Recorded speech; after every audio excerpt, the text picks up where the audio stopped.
Hello my loves, my name is Janae and welcome back to my channel. For today's video, I'm here to tell you that you are source, not your family, not your friends, not your teachers, your professors, your doctors, and definitely not the government. Oh my god, you are source. Source as in God, the universe, whatever name you prefer, it is you. And I know that doesn't always feel true, and I know that for some of you that sentence just made you roll your eyes or feel a little defensive, and that's okay. Stay with me, okay? Because by the end of this video, I think something is going to shift for you the way things shifted for me when I started thinking like that.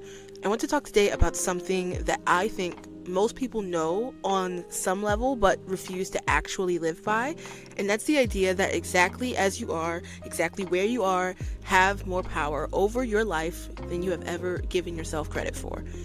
We outsource everything. We hand our happiness to our relationships. We hand our self-worth to what our family thinks of us. We hand our future to systems and institutions that were never really built with us in mind. And then we sit there confused about why nothing feels like ours. Stop outsourcing your life. You are source. I'm going to keep drilling that into your head today. You are source. And today we're going to talk about what that actually means and what it takes to live that way.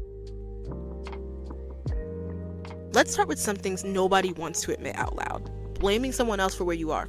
Easier. Blaming circumstances you couldn't control. Easier. Sitting in the story of everything that happened to you. So much easier than doing anything about it, right? But easier doesn't mean right. And easier definitely doesn't mean it's serving you. Now, before anyone comes for me, what do the kids call it nowadays? The comment section warriors, I believe. I want to be really clear. Not every starting line is equal. Some of you were dealt genuinely hard hands. Some of you grew up without support, without safety, without anyone in your corner. Not everyone has what I like to call a pit crew. You know, in racing, like when they pull up into like the pit stop, there's a whole team that swoops in and changes their tires, refuels everything, and sends them back on the track, right? Not everyone has that.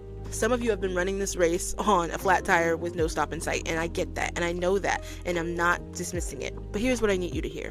How you got here is not your fault. How you stay, that part belongs to you. And this is where it gets uncomfortable, because the moment you accept that, the moment you stop pointing outward and start looking inward, you lose your excuses. And for a lot of people, that excuse has become their whole identity, their whole personality, the thing they lead with in every room they walk into. Struggling has been made into a badge of honor, and trauma has been turned into a social currency almost. And I think we need to talk about that, because it's keeping people stuck, and it's making me sad. Truly.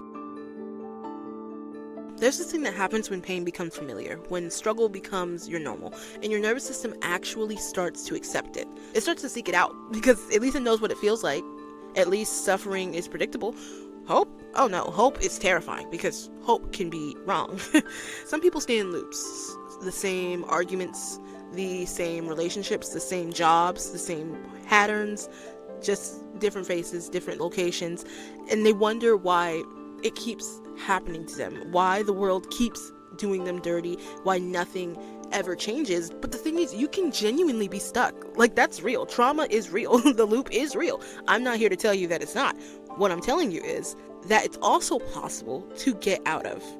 And it starts not with like some big dramatic life overhaul, but it starts with a choice. One moment where you decide you're done being the main character in a tragedy. And one more thing I want to address here, because I see this everywhere and it drives me crazy. Stop diagnosing yourself. Stop putting yourself in boxes, or more so, stop letting your diagnosis be the end all be all or a ceiling. I remember something that I saw Sarah Pearl, the hot high priestess, say. Is like, she has ADHD, and she says that ADHD is her superpower, and she uses it to her advantage instead of making it an inconvenience. And I love that, because it sheds light on something that usually is seen as a negative into a positive thing, like a superpower. Stop giving labels permission to be your ceiling. Don't hand your power over to a label, because labels are not your destiny. It's not. And also, here's the flip of that. Stop diagnosing everyone else too. The word narcissist gets thrown around so casually now that it basically lost all meaning. Someone is confident and happy and thriving, and someone else calls them a narcissist in the comment section. And by the way, if you genuinely can't tell the difference between a confident person and a narcissist, you might want to sit with why that is. All tea, no shade. We talk about things other people do to us all the time. The way people treat us, the things people say, the way someone's words or actions left a mark on us. And yes, that is real and it deserves to be acknowledged. But can we talk about the part we don't like to admit? Most of the time, we are our own biggest bully. Someone says something cruel to you and they move on with their day. Meanwhile, you're still here replaying it 3 years later. You have taken their words and made them into your internal monologue. I think that's the right word. You've let someone else's opinion of you become the voice in your own head. They're not even doing anything to you anymore. That's you choosing to carry it at this point. And I say this with all the love in the world because I have been there. I've done that. I've taken things people said and did and let it live in my body like it had a right to be there almost. But here's this quote I actually found in a movie I grew up watching. It's called Barbie Princess Charm School. I love that movie so much. It's one of my favorite movies of all time. No one can make you feel inferior without your consent. I have that written in journals from when I was a kid. I still think about it all the time because it's the whole lesson wrapped in one sentence. You are the one who decides what lands. You are the one who decides whether someone's opinion of you gets a seat at the table of your self-worth. And yes, some things are genuinely hard to shake. Some things leave a mark, okay? That takes real time and real work to heal. I'm not saying it's easy. I'm saying it's possible. And more importantly, it's your choice what you do with it. So when something comes at you, whether it's from someone in your life or a stranger on the internet or in the street, you have options. You can take it in and let it reshape how you feel about yourself. You can take it in, find the lesson if there is one, and use it as fuel. Or, and this is my personal favorite, you can pull a Minecraft and throw that thing straight into the lava pit. Gone, deleted, never be thought of again. You are not obligated to carry everything that gets thrown at you. You get to choose what you keep. Okay, let's talk about the story because everyone has one.